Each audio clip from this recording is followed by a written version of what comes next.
मेरे प्यारे देशवासियों, देश के 77वें स्वतंत्रता दिवस पर आप सभी को मेरी हार्दिक बधाई। ये दिन हम सब के लिए गौरवपूर्ण और पावन है। चारों ओर उत्सव का वातावरण देखकर मुझे बहुत प्रसन्नता हो रही है। ये प्रसन्नता और गौरव की बात है कि कस्बों और गांव में यानी देश में हर जगह बच्चे, युवा और बुजुर्ग सभी उत्साह के साथ स्वतंत्रता दिवस के पर्व को मनाने की तैयारी कर रहे हैं। हमारे देशवासी बड़े उत्साह के साथ आज़ादी का अमृत महोत्सव मना रहे हैं। स्वाधीनता दिवस का उत्सव मुझे मेरे बचपन के दिनों की याद भी दिलाता है। अपने गांव के स्कूल में स्वतंत्रता दिवस समारोह में भाग लेने की हमारी खुशी रोके नहीं रुकती थी। जब त्रिरंगा फहराया जाता था तो हमें लगता था जैसे हमारी शरीर में बिजली सी दौड़ गई हो। देशभक्ति के गौरव से भरे हुए हृदय के साथ हम सब राष्ट्रीय ध्वज को सलामी देते थे तथा राष्ट्रगान गाते थे। मिठाइयाँ बांटी जाती थी और देशभक्ति के गीत गाए जाते थे जो कई दिनों तक हमारी मन में गूंजते रहते थे। ये मेरा सौभाग्य रहा है कि जब मैं स्कूल में शिक्षक बनी तो मुझे उन अनुभवों को फिर से जीने का अवसर प्राप्त हुआ। जब हम बड़े होते हैं तो हम अपने खुशी को बच्चों की तरह व्यक्त नहीं कर पाते, लेकिन मुझे विश्वास है कि राष्ट्रीय पर्व से जुड़े देशभक्ति की गहरी भावना में तनिक भी कमी नहीं आती है। स्वतंत्रता दिवस हमें ये याद दिलाता है कि हम केवल एक व्यक्ति ही नहीं है, बल्कि हम एक ऐसे महान जन समुदाय का हिस्सा है जो अपनी तरह का सबसे बड़ा और जीवंत समुदाय है। ये विश्व के सबसे बड़े लोकतंत्र के नागरिकों का समुदाय है। जब हम स्वतंत्रता दिवस समारोह मनाते हैं तो वास्तव में हम एक महान लोकतंत्र के नागरिक होने का उत्सव भी मनाते हैं। हमें हर एक की अलग अलग पहचान है। जाति, पंथ, भाषा और क्षेत्र के अलावा हमारी अपने परिवार और कार्य क्षेत्र से जुड़े पहचान भी होती है, लेकिन हमारी एक पहचान ऐसे है जो इन सब से ऊपर है और हमारी वो पहचान है भारत का नागरिक होना। हम सभी समान रूप से इस महान देश के नागरिक हैं। हम सबको समान अवसर और अधिकार उपलब्ध है तथा हमारे कर्तव्य भी समान है। लेकिन ऐसा हमेशा नहीं था। भारत लोकतंत्र की जननी है और प्राचीन काल में भी हमारे यहाँ जमीनी स्तर पर लोकतांत्रिक संस्थाएं विद्यमान थी, किंतु लंबे समय तक चले औपनिवेशिक शासन ने उन लोकतांत्रिक संस्थाओं को मिटा दिया था। 15 अगस्त 1947 के दिन देश ने एक नया सपेरा देखा। उस दिन हमने विदेशी शासन से तो आज़ादी हासिल की है, हमने अपनी नियति का निर्माण करने की स्वतंत्रता भी प्राप्त की। हमारी स्वाधीनता के साथ विदेशी शासकों द्वारा उपनिवेशों को छोड़ने का दौर शुरू हुआ और उपनिवेशवाद समाप्त होने लगा। हमारे द्वारा स्वाधीनता के लक्ष्य को प्राप्त करना तो महत्वपूर्ण था ही, लेकिन उससे भी अधिक उल्लेखनीय है हमारे स्वाधीनता संग्राम का अनोखा तरीका। महात्मा गांधी तथा अनेक असाधारण एवं दूरदर्शी विभूतियों के नेतृत्व में हमारा राष्ट्रीय आंदोलन अद्वितीय आदर्श से अनुप्राणित था। गांधी जी तथा अन्य महानायकों ने भारत की आत्मा को फिर से जगाया और हमारी महान सभ्यता के मूल्यों का जन जन में संचार किया। भारत के ज्वलंत उदाहरण का अनुसरण करते हुए हमारे स्वाधीनता संग्राम की आधारशिला सत्य और अहिंसा को पूरी दुनिया के अनेक राजनीतिक संघर्षों में सफलतापूर्वक अपनाया गया है। स्वतंत्रता दिवस की पूर्व संध्या पर मैं भारत के नागरिकों के साथ एकजुट होकर सभी ज्ञात और अज्ञात स्वतंत्रता सेनानियों को कृतज्ञतापूर्वक श्रद्धांजलि अर्पित करती हूँ। उनके असंख्य बलिदानों से भारत ने विश्व समुदाय में अपना स्वाभिमानपूर्ण स्थान फिर से प्राप्त किया। मातंगिनी हाजरा और कनकलता बरुआ जैसे वीरांगनाओं ने भारत माता के लिए अपने प्राण निछावर कर दिया। माँ कस्तूरबा राष्ट्रपिता महात्मा गांधी के साथ कदम से कदम मिलाकर सत्याग्रह के मार्ग पर चलती रही। सरोजिनी नायडू, ओमू स्वामीनाथन, रमा देवी, अरुणा आसफ अली और सुचेता कृपलानी जैसे अनेक महिला विभूतियों ने अपने बाद की सभी पीढ़ियों की महिलाओं के लिए आत्मविश्वास के साथ देश तथा समाज की सेवा करने के प्रेरक आदर्श प्रस्तुत किए हैं। आज महिलाएं विकास और देश सेवा के हर क्षेत्र में बढ़ चढ़कर योगदान दे रही हैं तथा राष्ट्र का गौरव बढ़ा रहे हैं। आज हमारी महिलाओं ने ऐसे अनेक क्षेत्रों में अपना विशेष स्थान बना लिया है जिनमें कुछ दशकों को पहले उनकी भागीदारी की कल्पना भी नहीं की जा सकती थी। मुझे ये देखकर प्रसन्नता होती है कि हमारे देश में महिलाओं के आर्थिक सशक्तिकरण पर विशेष ध्यान दिया जा रहा है।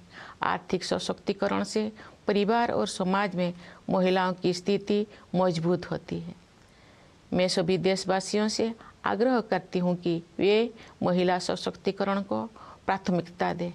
मैं चाहूँगी कि हमारी बहनें और बेटियाँ साहस के साथ हर तरह की चुनौतियों का सामना करें और जीवन में आगे बढ़ें। महिलाओं का विकास स्वाधीनता संग्राम के आदर्श में शामिल है। प्यारे देशवासियों, स्वतंत्रता दिवस हमारे लिए अपने इतिहास से पुनः जुड़ने का अवसर होता है। ये हमारे वर्तमान का आकलन करने और भविष्य की राह बनाने के बारे में चिंतन करने का अवसर भी है। आज हम देख रहे हैं कि भारत ने न केवल विश्व मंच पर अपना यथाचित स्थान बनाया है, बल्कि अंतर्राष्ट्रीय व्यवस्था में अपनी प्रतिष्ठा को बढ़ाया भी है। अपनी यात्राओं और प्रवासी भारतीयों के साथ बातचीत के दौरान मैंने अपने देश के प्रति उनमें एक नया विश्वास तथा गौरव का भाव देखा है।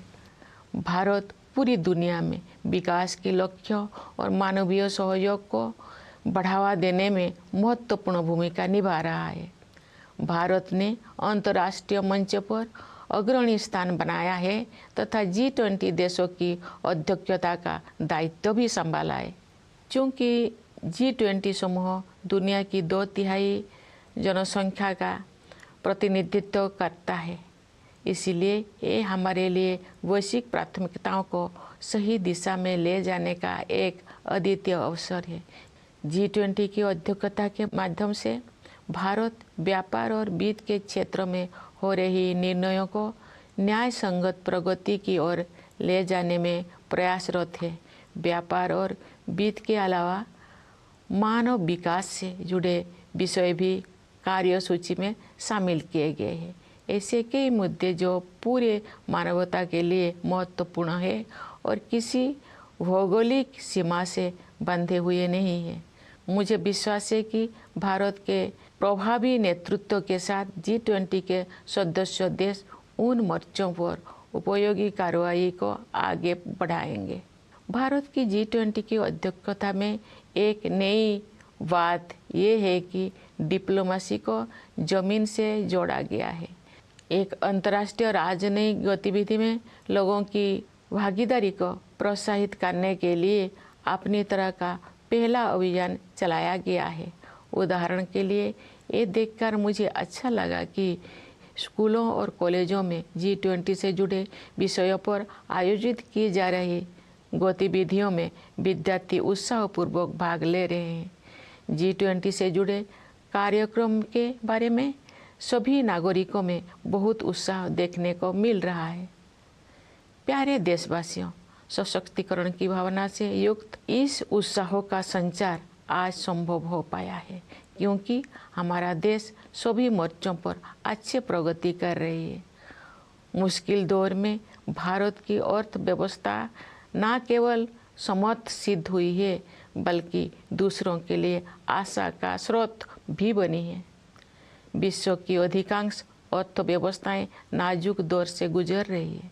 वैश्विक महामारी के कारण हुई आर्थिक संकट से विश्व समुदाय पूरी तरह बाहर नहीं आ पाया था कि अंतर्राष्ट्रीय पटल पर हो रही घटनाओं से अनिश्चितता का वातावरण और गंभीर हो गया है। फिर भी सरकार कठिन परिस्थितियों का अच्छी तरह सामना करने में सक्षम रही है। देश ने चुनौतियों को अवसरों में बदला है और प्रभावशाली जीडीपी ग्रोथ भी दर्ज की है। हमारे अन्नदाता किसानों ने हमारी आर्थिक वृद्धि में महत्वपूर्ण योगदान दिया है। राष्ट्र उनका ऋणी है। वैश्विक स्तर पर मुद्रास्फीति यानी इन्फ्लेशन चिंता का कारण बनी हुई है, लेकिन सरकार और रिजर्व बैंक इस पर काबू पाने में सफल रही है। सरकार ने जनसामान्य पर मुद्रास्फीति का अधिक प्रभाव नहीं पड़ने दिया है और साथ ही गरीबों को व्यापक सुरक्षा कवच भी प्रदान किया है। वैश्विक आर्थिक विकास के लिए दुनिया की निगाहें आज भारत पर टिकी हुई है। आज भारत विश्व की 5वीं सबसे बड़ी अर्थव्यवस्था बन गया है। विश्व में सबसे तेजी से बढ़ रही बड़ी अर्थव्यवस्था के रूप में भारत विश्व की 3री सबसे बड़ी अर्थव्यवस्था बनने की ओर अग्रसर है। हमारी आर्थिक प्रगति की इस यात्रा में समावेशी विकास पर जोर दिया जा रहा है। निरंतर हो रही आर्थिक प्रगति के 2 प्रमुख आयाम हैं। एक और व्यवसाय करना आसान बनाकर और रोजगार के अवसर पैदा करके उद्यमशीलता की संस्कृति को बढ़ावा दिया जा रहा है। दूसरे ओर जरूरतमंदों की सहायता के लिए विभिन्न क्षेत्रों में पहल की गई है तथा व्यापक स्तर पर कल्याणकारी कार्यक्रम चलाया जा रहे हैं। वंचितों को वरीयता प्रदान करना हमारी नीतियों और कार्य के केंद्र में रहता है। परिणाम स्वरूप पिछले दशक में बड़ी संख्या में लोगों को गरीबी से बाहर निकलना संभव हो पाया है। इसी प्रकार आदिवासियों की स्थिति में सुधार लाने और उन्हें प्रगति की यात्रा में शामिल करने हेतु विशेष कार्यक्रम चलाया जा रहा है। मैं अपने आदिवासी भाई बहनों से अपील करती हूँ कि आप सब अपने परंपराओं को समृद्ध करते हुए आधुनिकता को अपनाएं। मुझे ये जानकर खुशी हुई है कि आर्थिक विकास के साथ साथ मानव विकास संबंधी सरकारों को भी उच्च प्राथमिकता दी जा रही है। मैं एक शिक्षक रही हूँ, इस नाते भी मैंने ये समझा है कि शिक्षा सामाजिक सशक्तिकरण का सबसे प्रभावी माध्यम है। वर्ष 2020 की राष्ट्रीय शिक्षा नीति से बदलाव आना शुरू हो गया है। विभिन्न स्तरों पर विद्यार्थियों और शिक्षाविदों के साथ मेरी बातचीत से मुझे ज्ञात हुआ है कि अध्ययन की प्रक्रिया अधिक फ्लेक्सिबल हो गया है। इस दूरदर्शी नीति का एक प्रमुख उद्देश्य प्राचीन मूल्यों को आधुनिक कौशल के साथ जोड़ना है। इससे आने वाले वर्षों में शिक्षा के क्षेत्र में अभूतपूर्व परिवर्तन होंगे और परिणाम स्वरूप देश में एक बहुत बड़ा बदलाव दिखाई देगा। भारत की प्रगति को देशवासियों, विशेषकर युवा पीढ़ी के सपनों से शक्ति मिलती है। विकास के अनंत संभावनाएं देशवासियों की प्रतीक्षा कर रही है। स्टार्टअप से लेकर खेलकूद तक हमारे युवाओं ने उत्कृष्टता के नई आसमानों की उड़ान भरी है। आज के नई भारत की महत्वाकांक्षाओं के नई क्षितिज असीम है। भारतीय अंतरिक्ष अनुसंधान संगठन नई ऊंचाई को छू रहा है और उत्कृष्टता के नई आयाम स्थापित कर रहा है। इस वर्ष इसरो ने चंद्रयान 3 लॉन्च किया है, जो चंद्रमा की कक्षा में प्रवेश कर चुका है और कार्यक्रम के अनुसार उसका विक्रम नामक लैंडर तथा प्रज्ञान नामक रोवर अगले कुछ ही दिनों में चंद्रमा पर उतरेगा। हम सभी के लिए वो गौरव का क्षण होगा और मुझे भी उस पल का इंतजार है। चंद्रमा का अभियान अंतरिक्ष के हमारे भावी कार्यक्रम के लिए केवल एक सीढ़ी है। हमें बहुत आगे जाना है। अंतरिक्ष अभियान में ही नहीं बल्कि धरती पर भी हमारे वैज्ञानिक और टेक्नोलॉजिस्ट देश का नाम रोशन कर रहे हैं। अनुसंधान, नवाचार तथा उद्यमशीलता को बढ़ावा देने के लिए अगले 5 वर्षों में 50,000 करोड़ रुपये की राशि के साथ सरकार द्वारा अनुसंधान नेशनल रिसर्च फाउंडेशन स्थापित किया जा रहा है। ये फाउंडेशन हमारी कॉलेजों, विश्वविद्यालयों और अनुसंधान केंद्रों में रिसर्च एवं डेवलपमेंट को आधार प्रदान करेगा, उन्हें विकसित करेगा तथा आगे ले जाएगा। प्यारे देशवासियों, ज्ञान विज्ञान में उत्कृष्टता प्राप्त करना ही हमारा लक्ष्य नहीं है, बल्कि हमारे लिए ये मानवता के विकास के साधन है। एक क्षेत्र जिस पर पूरे विश्व के वैज्ञानिकों और नीति निर्माताओं को और अधिक तत्परता से ध्यान देना चाहिए वो है जलवायु परिवर्तन। हाल के वर्षों में बड़ी संख्या में एक्सट्रीम वेदर इवेंट्स हुई है। देश के कुछ हिस्सों में असाधारण बाढ़ का सामना करना पड़ा है, कुछ स्थान सूखे की मार झेलते हैं। इन सब का एक प्रमुख कारण ग्लोबल वार्मिंग को भी माना जाता है। अतः पर्यावरण के हित में स्थानीय, राष्ट्रीय तथा वैश्विक स्तर पर प्रयास करना अनिवार्य है। इस संदर्भ में ये उल्लेखनीय है कि रिन्यूएबल एनर्जी के क्षेत्र में हमने अभूतपूर्व लक्ष्यों को प्राप्त किया है। अंतर्राष्ट्रीय सौर ऊर्जा अभियान को भारत ने नेतृत्व प्रदान किया है। अंतर्राष्ट्रीय प्रतिबद्धताओं को पूरा करने में हमारा देश अग्रणी भूमिका निभा रहा है। विश्व समुदाय को हमने लाइफ यानी लाइफस्टाइल फॉर एनवायरनमेंट का मंत्र दिया है। प्यारे देशवासियों, असामान्य मौसम की घटनाएं सभी पर असर डालती है, लेकिन गरीब और वंचित वर्गों के लोगों पर उनका और अधिक प्रभाव पड़ता है। शहरों और पहाड़ों क्षेत्रों के जलवायु परिवर्तन की स्थितियों का सामना करने के लिए विशेष रूप से सक्षम बनाने की आवश्यकता है। मैं ये कहना चाहूँगी कि लोभ की संस्कृति दुनिया को प्रकृति से दूर करती है और अब हमें ये एहसास हो रही है कि हमें अपनी जड़ों की ओर लौटना चाहिए। आज भी अनेक जनजातीय समुदाय ऐसे हैं जो प्रकृति के बहुत करीब और प्रकृति के साथ सौहार्द बनाकर रहते हैं।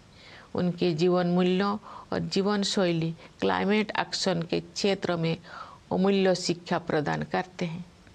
जनजातीय समुदायों द्वारा युगों से अपना अस्तित्व बनाए रखने के रहस्यों को एक शब्द में ही व्यक्त किया जा सकता है और शब्द है हमदर्दी। जनजातीय समुदाय के लोग प्रकृति को माता समझते हैं तथा उसकी सभी संतानों अर्थात वनस्पतियों और जीव जंतुओं के प्रति सहानुभूति रखते हैं। कभी कभी दुनिया में हमदर्दी की कमी महसूस होती है, लेकिन इतिहास साक्षी है कि ऐसे दौर केवल कुछ समय के लिए ही आते हैं, क्योंकि करुणा हमारा मूल स्वभाव है। मेरा अनुभव है कि महिलाएं हमदर्दी के महत्व को और अधिक गहराई से महसूस करती है और जब मानवता अपनी राह से भटकती है तो वे सही रास्ता दिखाती है। हमारे देश ने नई संकल्पों के साथ अमृत काल में प्रवेश किया है तथा हमें भारत का वर्ष 2047 तक एक विकसित राष्ट्र बनाने की दिशा में आगे बढ़ रहे हैं। आइए हम सभी अपने संवैधानिक मूल कर्तव्यों को निभाने का संकल्प लें तथा व्यक्तिगत और सामूहिक गतिविधियों के सभी क्षेत्रों में उत्कृष्ट की ओर आगे बढ़ने का सतत प्रयास करें, ताकि हमारा देश निरंतर उन्नति करते हुए कर्मठता तथा उपलब्धियों की नई ऊंचाइयां हासिल करें। प्यारे देशवासियों, हमारा संविधान हमारा मार्गदर्शक दस्तावेज है। संविधान की प्रस्तावना में हमारे स्वाधीनता संग्राम के आदर्श समाहित है। आइए हम अपने राष्ट्र निर्माताओं के सपनों को साकार करने के लिए सद्भाव और भाईचारे की भावना के साथ आगे बढ़े। स्वतंत्रता दिवस की पूर्व संध्या पर मैं पुनः आप सबको विशेष रूप से सीमाओं की रक्षा करने वाले सेना के जवानों, आंतरिक सुरक्षा प्रदान करने वाले सभी बलों एवं पुलिस के जवानों तथा दुनिया के विभिन्न हिस्सों में रहने वाले प्रवासी भारतीयों को बधाई देती हूँ। सभी प्यारे देशवासियों को बहुत बहुत शुभकामनाएं। धन्यवाद। जय हिंद, जय Bharat.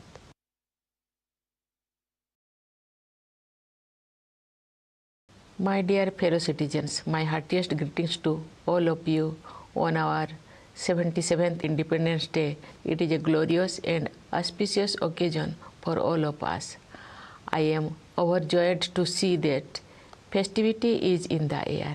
It is a matter of delight as well as pride for us to see how everyone, children, youth, and the elderly in cities and villages everywhere in India are excited and preparing to celebrate this festival of our freedom.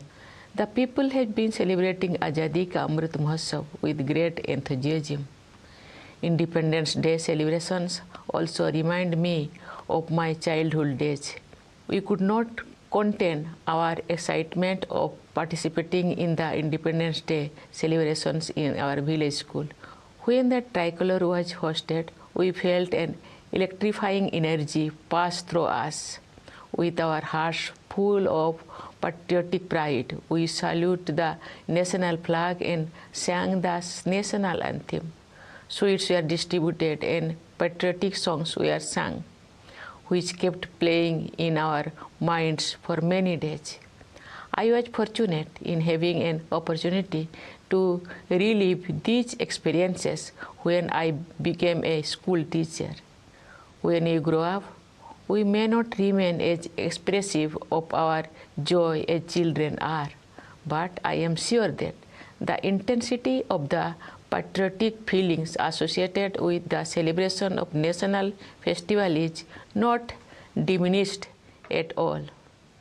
Independence Day reminds us that we are not merely individuals, but we are part of a great community of people. It happens to be the biggest and the greatest community of its kind. It is the community of the citizens of the world's largest democracy.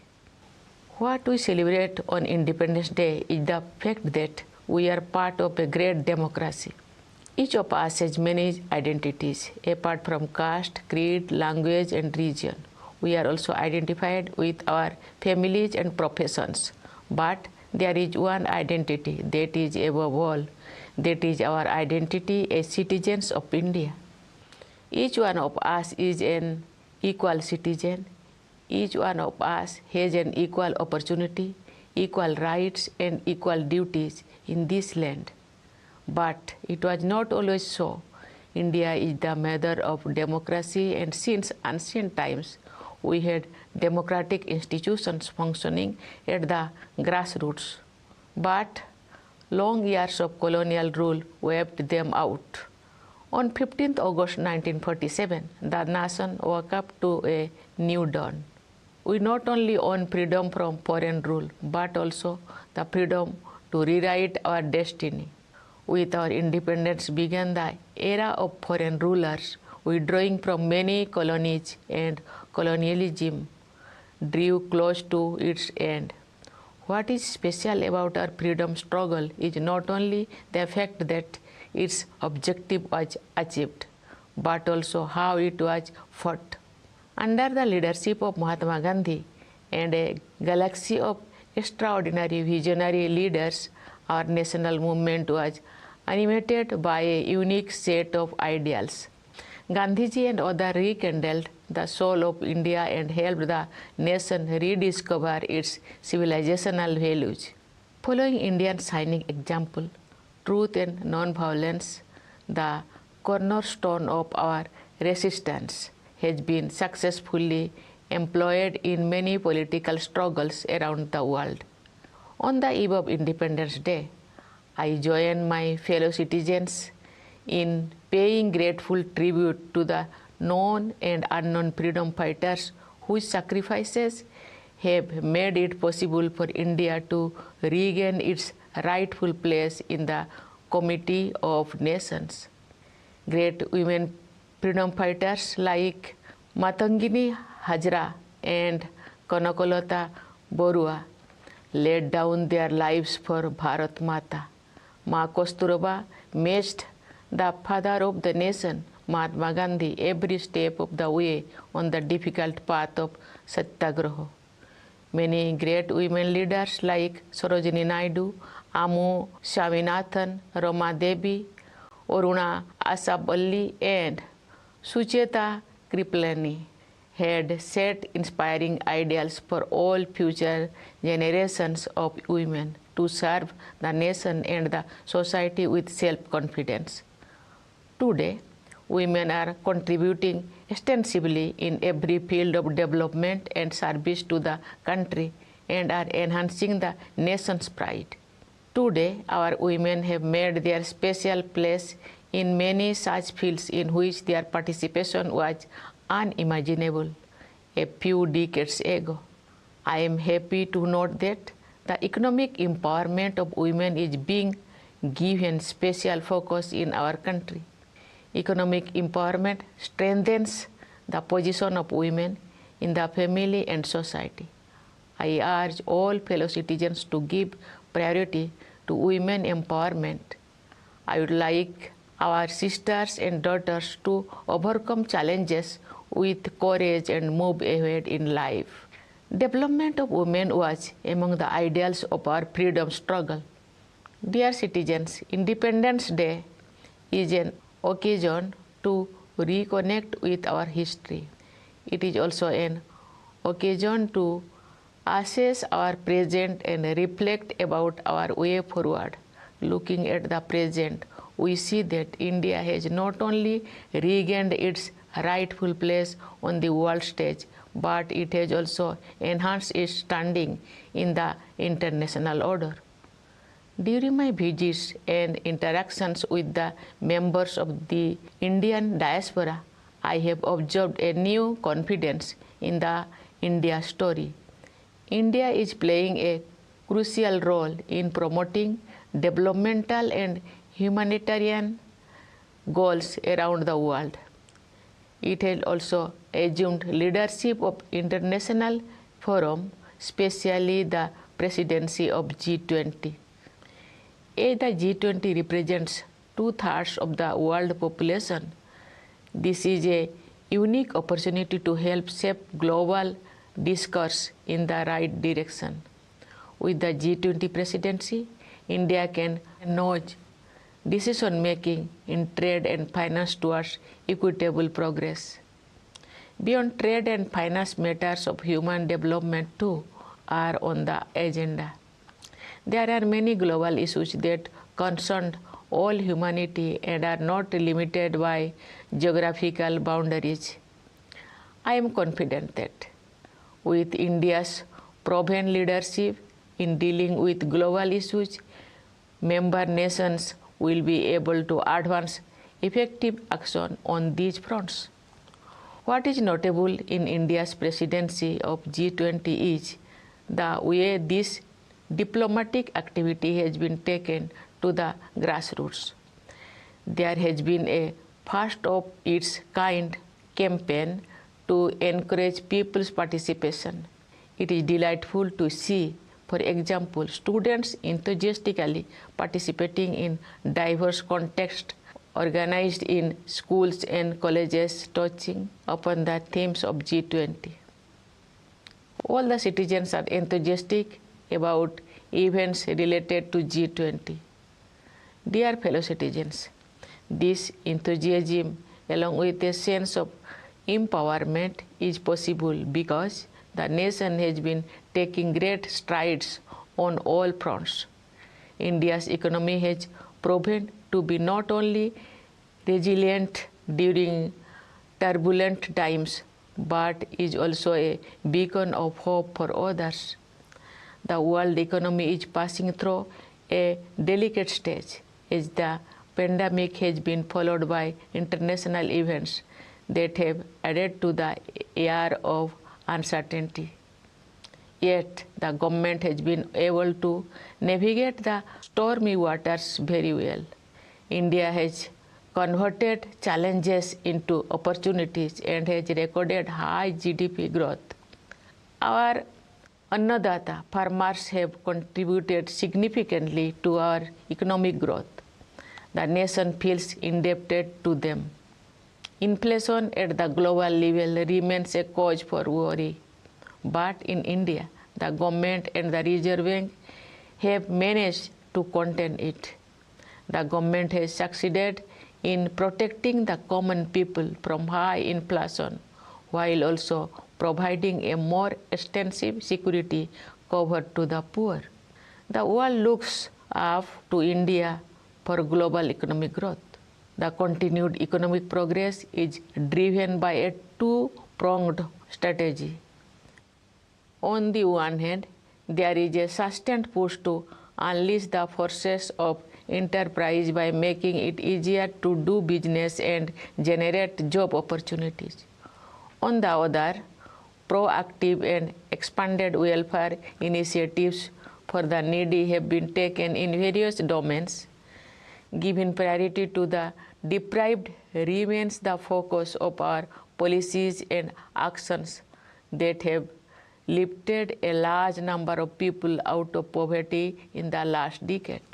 Similarly, there are specific programs to improve the conditions of tribals and encourage them to join the journey of progress. I appeal to our tribal brothers and sisters to enrich their traditions while embracing modernity. I am happy to note that along with economic growth, human development concerns have also been accorded high priority. Having been a teacher also, I have realized that education is the greatest tool of social empowerment. The National Education Policy of 2020 has started making a difference. From my interactions with students as well as educationists at various levels, I gather that the learning process has become more flexible. The visionary policy, which aims to merge ancient values with modern skills, will bring in unprecedented changes in the education sectors over the years, leading to a great transformation of the nation. India's economic progress is powered by the dreams of its people, particularly the young generation for whom limitless opportunities have opened up. From startups to sports, our youth have explored new horizons of excellence. The aspirations of the new India have infinite dimensions. The Indian Space Research Organization keeps scaling new heights and setting higher benchmarks of excellence. This year, ISRO launched Chandrayaan-3 and its lander named Vikram and its rover named Pragya are slated to land on the moon in the next few days. It will be a proud moment for all of us, and I look forward to it. But the mission to the moon is only a stepping stone for our future space programs. We have to go far ahead. For their work in space and also on Earth, our scientists and technologists are bringing laurels to the country. To foster the spirit of research, innovation, and entrepreneurship, the government is setting up the Anusandhan National Research Foundations with an amount of rupees 50,000 crore for next 5 years. The foundation will seed, grow, and promote research and development in our colleges, universities, and research institutions. Dear citizens, for us, science or knowledge are not ends in themselves, but are a means for the betterment of all the people. One area that merits urgent attention of scientists and policymakers all over the world is climate change. We have faced numerous extreme weather events in recent years. Parts of India have faced extraordinary floods. At the same time, there are places facing drought. These events are also attributed to the phenomenon of global warming.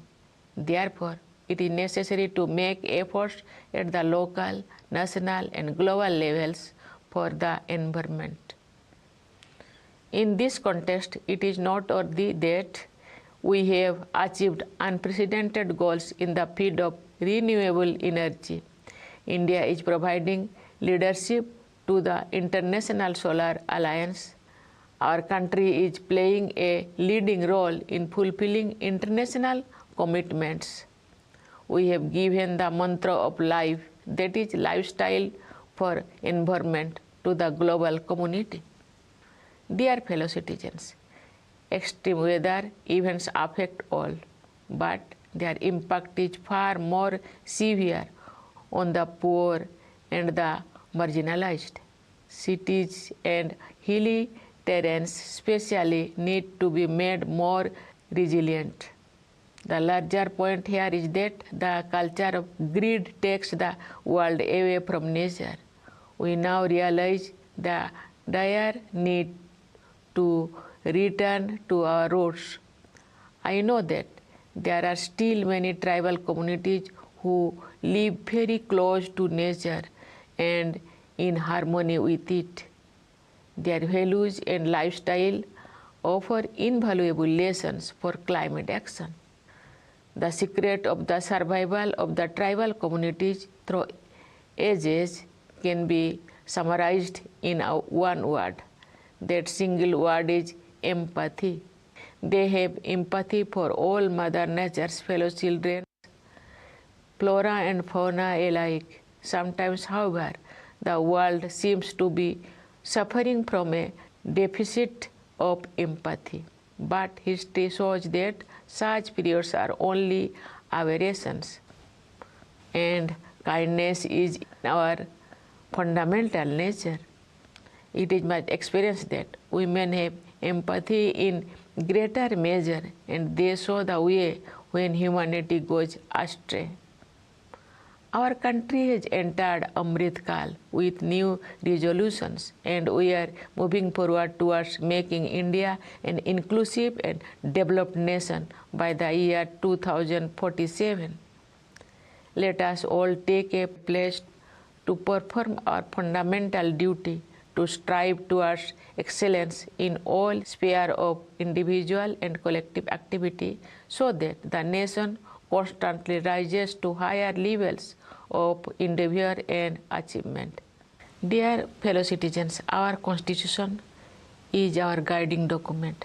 Its preamble contains the ideals of our freedom struggle. Let us move forward with the spirit of harmony and brotherhood to realize the dreams of our nation builders. On the eve of Independence Day, I once again extend my greetings to you all, especially to our soldiers guarding the borders, Jawans of the forces, and the police providing internal security, and to the members of our diaspora living in every part of the world. I convey my best wishes to you all. Thank you. Jai Hind, Jai Bharat.